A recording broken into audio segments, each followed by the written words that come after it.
Hey, this is Craig, and we're looking at the HP Slate 7. This is HP's first Android tablet. You might remember when they released the touchpad, which ran WebOS. That is now deceased, and they're essentially replacing it with this. Again, this is their first Android tablet, and it's a 7-inch, as you can probably tell. It is mostly an aluminum-built tablet, and as you can probably see, the biggest feature is this bright red rear shell. It also comes in silver if the red is a little too bright for your eyes, but honestly I think it looks pretty good. As you can see, it has a 7-inch display. Sadly, it only has a 1024 by 600 resolution, so it's not the greatest display, but you know, for the casual user, it's not that bad. As far as performance goes, this is running an ARM Cortex A9 dual-core processor, which is clocked at 1.6 gigahertz. Has a gig of RAM.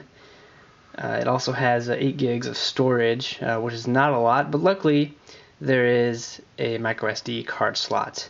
As far as ports go, in the exterior, I'll kind of give you a little tour. On the bottom, micro USB port, and then 2 speakers.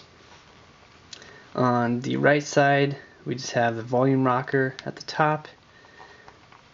On the top edge, you have the power button, the micro SD card right there, the small little microphone, and then the headphone jack. The other side just has nothing except for the serial number and the part number, which is interesting how it's on the side and not on the back where it usually is on most products. As far as camera, it has a 3 megapixel rear camera, which is not the greatest quality. Pictures were pretty bad.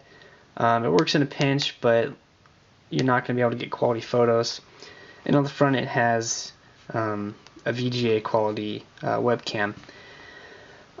This runs Android 4.1 Jelly Bean, and as you can see, it's a fairly stock build of Android.